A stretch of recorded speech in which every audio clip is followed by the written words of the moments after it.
मध्य प्रदेश विधानसभा की शीतकालीन सत्र का आज तीसरा दिन है। आज सदन में विपक्ष के अविश्वास प्रस्ताव को लेकर चर्चा होनी है। अब सदन की कार्रवाई आज भी हंगामेदार रहने के पूरे आसार हैं। कांग्रेस ने सभी विधायकों को सदन में उपस्थित रहने के लिए 3 लाइन व्हिप जारी किया है। साथ ही साथ सुबह 11 बजे विधानसभा की कार्यवाही शुरू होगी। तो आज भी नजर विधानसभा की कार्रवाई पर, क्योंकि आज अविश्वास प्रस्ताव पर चर्चा होनी है। आमतौर पर विपक्ष की तरफ से हंगामा किया जाता है। अब चूंकि अविश्वास प्रस्ताव पर आज चर्चा है, हालांकि पक्ष की तरफ से यही अपील है, सत्ता पक्ष की तरफ से, कि हंगामा ना हो, चर्चा हो। चर्चा पर सहमति जरूर बनी है, लेकिन आज देखना होगा क्या कुछ होता है। शीतकालीन सत्र का तीसरा दिन आज।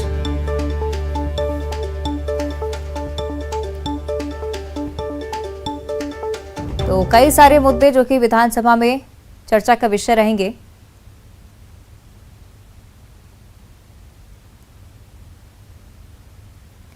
चलिए और ज्यादा जानकारी के लिए हम सहयोगी शैलेंद्र का रुख कर लेते हैं। शैलेंद्र, आज तीसरा दिन है शीतकालीन सत्र का। माना जा रहा है कि अविश्वास प्रस्ताव के दौरान जमकर हंगामा भी हो सकता है।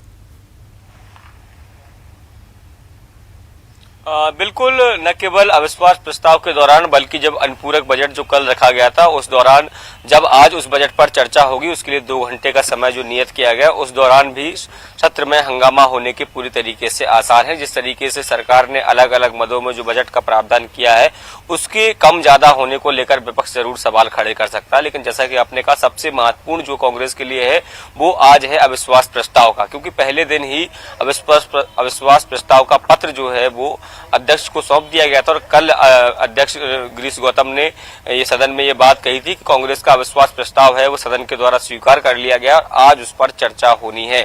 यही कारण है कि कांग्रेस उस अविश्वास प्रस्ताव को लेकर कई दिनों से रणनीति बना रही थी, और अब जब आज उस पर सदन में चर्चा होनी है, उसको लेकर उन्होंने अपने सभी विधायकों को विधानसभा में उपस्थित रहने के निर्देश दिए हैं। यानी अगर कहें व्हिप जारी किया है कि ताकि सारे जो विधायक हैं उनकी वो उपस्थित रहे। उसके उलट अगर हम बीजेपी की तरफ से देखें तो उनकी तरफ से भी तैयारियां पूरी हैं। जिस तरीके से पहले दिन जब सत्र में अविश्वास प्रस्ताव जो है वो विधानसभा अध्यक्ष को सौंपा गया था, उसी दिन देर शाम को मध्य प्रदेश के मुख्यमंत्री शिवराज सिंह चौहान के आवास पर एक बड़ी बैठक बुलाई गई थी, जिसमें मध्य प्रदेश सरकार के तमाम मंत्री और विधायक शामिल हुए थे। इसके साथ ही उस बैठक में चर्चा हुई थी कि जिस तरीके से जो मुद्दे अविश्वास प्रस्ताव में भी कांग्रेस द्वारा लाए गए हैं उनको सदन में किस तरीके से जवाब देना है, किस तरीके से उन मुद्दों पर डिफेंड करना है, इसको लेकर रणनीति जो है बनी थी। हालांकि कल की बात करूं तो दोनों ही राजनीतिक दलों के नेताओं की तरफ से बयान दिए गए हैं कि दोनों ही राजनीतिक दल जो है अविश्वास प्रस्ताव पर चर्चा करने के लिए पूरी तरीके से तैयार है। इसके साथ ही एक दूसरे पर हंगामा करने के आरोप प्रत्यारोप का भी दौर कल जिस तरीके से चला, क्योंकि डॉक्टर गोविंद सिंह साफ तौर पर ये कह रहे हैं कि सत्ता जो है पक्ष के जो विधायक है या जो सरकार है वो सदन में चर्चा नहीं करना चाहती है, और वो इस पूरे अविश्वास प्रस्ताव को लेकर भी बचने का प्रयास करेंगे और वो हंगामा कर सकते हैं। उसके उलट अगर हम बीजेपी की तरफ से बात करें तो सरकार के प्रवक्ता संसदीय कार्य मंत्री नरोत्तम मिश्रा ये कह रहे हैं कि वो सदन में चर्चा करने के लिए तैयार हैं, लेकिन अक्सर ये देखने में आता है कि कांग्रेस के लोग जो है वो अपनी बात तो कह लेते हैं लेकिन सरकार का पक्ष नहीं सुनते और ऐसे में वो पलायन कर जाते हैं। अब देखना होगा कि आज जब अविश्वास प्रस्ताव पर लेकर चर्चा होती है तो सत्ता पक्ष और विपक्ष किस तरीके से धीर गंभीर बनकर इस पर चर्चा करते हैं या फिर किसी मुद्दे को लेकर हंगामा होता है और हंगामे के बाद चलिए देखने वाली बात होगी शैलेंद्र, आगे क्या कुछ होगा। शुक्रिया आपका फिलहाल इस पूरी जानकारी के लिए। मध्य प्रदेश की हमने बात की और अब एक खबर जिससे छत्तीसगढ़ का जुड़ाव है। दिल्ली से जानकारी कि राज्यपाल अनुसुईया उइके से जुड़ा ये बड़ा अपडेट आपको बता दें। राज्यपाल की आज पीएम मोदी से मुलाकात हो सकती है। आरक्षण, नई शिक्षा नीति समेत अहम मुद्दों पर चर्चा संभव है। राज्यपाल ने कल राष्ट्रपति और उपराष्ट्रपति से भी मुलाकात की थी। अब चूंकि छत्तीसगढ़ में आरक्षण के मुद्दे पर घमासान मचा हुआ है और उस बीच राज्यपाल अनुसुईया उइके का दिल्ली दौरा। बड़ी जानकारी, आज प्रधानमंत्री नरेंद्र मोदी से भी राज्यपाल अनुसुईया उइके मुलाकात कर सकती हैं।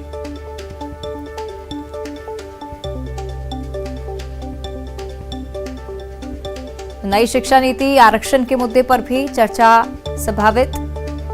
कल उपराष्ट्रपति और राष्ट्रपति से भी राज्यपाल मुलाकात कर चुकी है।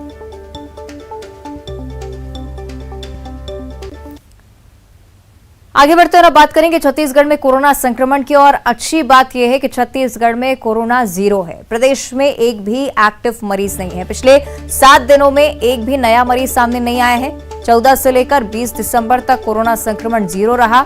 मंगलवार को 1281 सैंपल्स की जांच हुई थी, जिनमें से पॉजिटिविटी दर 0% पाई गई है।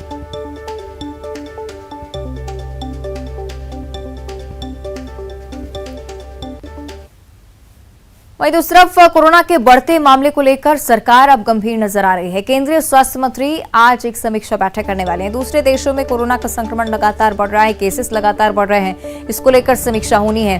कोविड के बढ़ते मामलों के बीच स्वास्थ्य सचिव की चिट्ठी भी सामने आई है। राज्यों को पूर्व में जारी गाइडलाइन का पालन करने की सलाह भी दे दी गई है। लिखा है, टेस्ट, ट्रैक और ट्रीट की नीति अपनाने के बाद कोविड पर नियंत्रण लाने की कोशिश करें, क्योंकि नए वेरिएंट को लेकर भी जानकारी जल्द ही साझा की जाएगी। जापान, यूएस, कोरिया, ब्राजील और चीन में तेजी से कोरोना के आंकड़े बढ़ रहे हैं और इसलिए भारत सरकार भी चिंतित।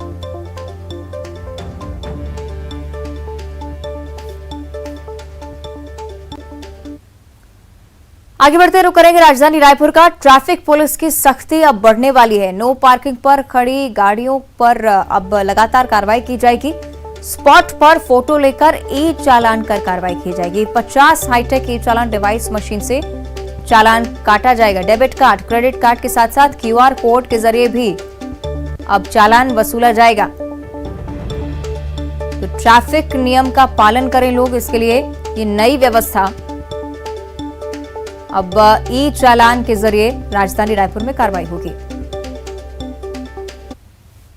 ज्यादा जानकारी के लिए सहयोगी देवव्रत भगत हमारे साथ जुड़ रहे हैं, उनका रुख कर लेते हैं। देवव्रत, ई चालान की तैयारी और 50 डिवाइसेज ऐसी लाई गई हैं जिसके जरिए ई चालान काटा जाएगा, कैसे होगी पूरी प्रक्रिया?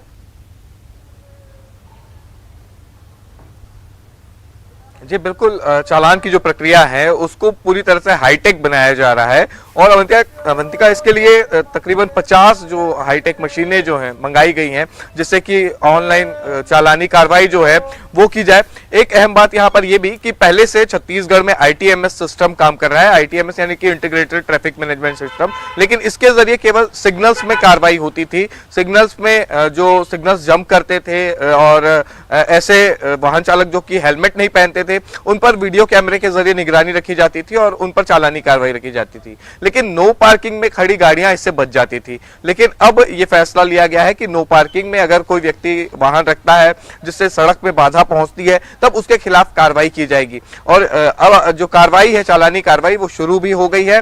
ट्रैफिक पुलिस को 50 डिवाइसेस जो हैं वो वितरित भी कर दिए गए हैं और आज से ही ये चालानी कार्रवाई जो है वो होगी। और स्थिति ये देखी जाएगी कि अगर कोई भी व्यक्ति पकड़ाता है नो पार्किंग में गाड़ी खड़े हुए, तो तुरंत उसकी फोटो खींची जाएगी और उसके बाद ऑनलाइन चालान जो है वो जारी कर दिया जाएगा। उसके लिए बाकायदा QR कोड भी रहेगा जिसकी ऑनलाइन पेमेंट भी हो पाएगी। चलिए देखना होगा देवव्रत इससे कितना सुधार ट्रैफिक व्यवस्था में आता है। शुक्रिया आपका फिलहाल इस जानकारी के लिए। आगे बढ़ते हैं, दमोह से एक बड़ी खबर है। खेलते वक्त एक बच्चा कुएं में जा गिरा है। साथी बच्चे ने बच्चे को पाइप का सहारा दिलाया है और सूझबूझ से इस बच्चे की भी जान बचाई गई है।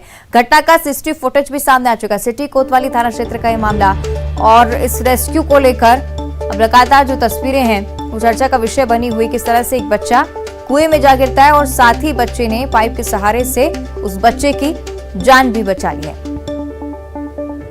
तो देखिए CCTV फुटेज आपकी टीवी स्क्रीन पर। कुएं में एक छोटा सा बच्चा गिर गया था और जैसे ही साथी बच्चे ने ये देखा कि वो बच्चा इस कुएं में जा गिरा है, फौरन उसे निकालने की कोशिश की। उस समय की तस्वीरें जब ये बच्चा कुएं में गिर गया था। तो CCTV फुटेज सामने आया है।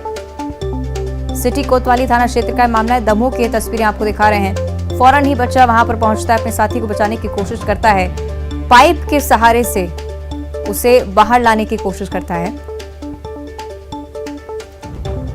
तो तस्वीरें लगातार हम आपको दिखा रहे हैं किस तरह से बच्चा कुएं में गिर गया था खेलते वक्त और साथी बच्चे ने फौरन पहुंचकर उसकी मदद की, उसे इस कुएं से बाहर निकाला और इस बच्चे की जान बचाई है।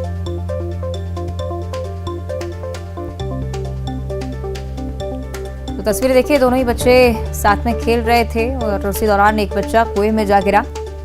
उसका साथी बच्चा भी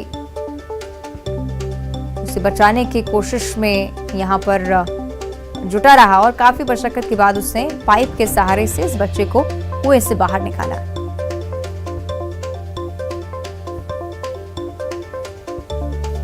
तो घटना का सीसीटीवी फुटेज आपको दिखा रहे हैं। दमोह के ये तस्वीरें हैं।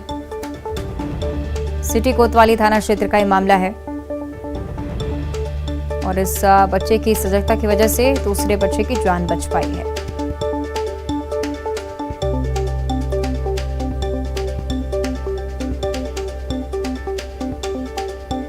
तो दमोह की ये तस्वीरें एक घर की तस्वीरें जान पड़ती हैं, जहां पर दो बच्चे साथ में खेल रहे होते हैं। एक बच्चा कुएं में जा गिरा, उसके बाद उसका जो दोस्त था उसने पाइप के सहारे से दूसरे बच्चे को भी बाहर निकाल लिया।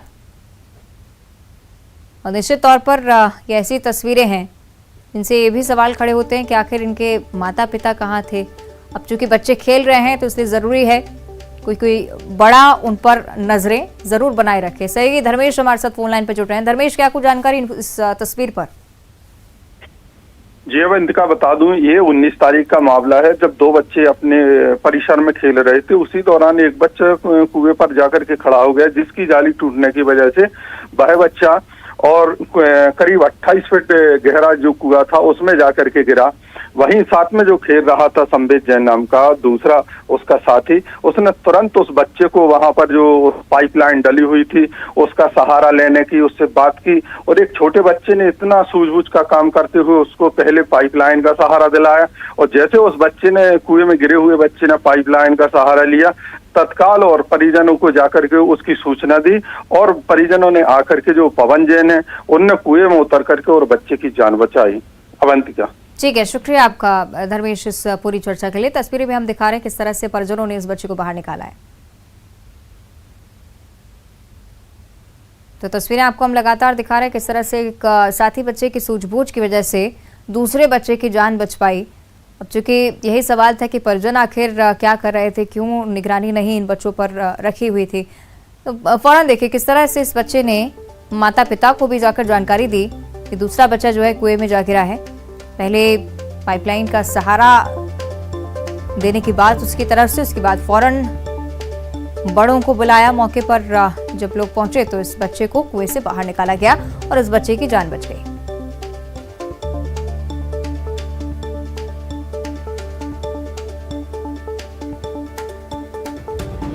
तो देखिए तस्वीरें इस घटना की लगातार आपको दिखा रहे हैं और कहीं ना कहीं संदेश भी देती है ये घटना कि जब भी बच्चे खेल रहे हों तो जरूरी है कि बड़े उन पर नजर रखें। कोई भी बड़ा हादसा इस दौरान हो सकता था, हालांकि बच्चे की सूझबूझ की वजह से उसके दोस्त की जान बच गई। परिजनों को भी सूचना दी। और ये देखिए दो तस्वीरें आपकी टीवी स्क्रीन पर उस समय की भी तस्वीर आपको दिखा रहे हैं जब ये बच्चा कुएं में जा गिरा था। अचानक से जाली टूट गई इस कुएं की और ये बच्चा 28 फीट कुएं में नीचे जा गिरा। फौरन उसका साथी पहुंचता है वहां पर, पाइपलाइन का सहारा लेकर स्थिर रहने का संदेश देता है।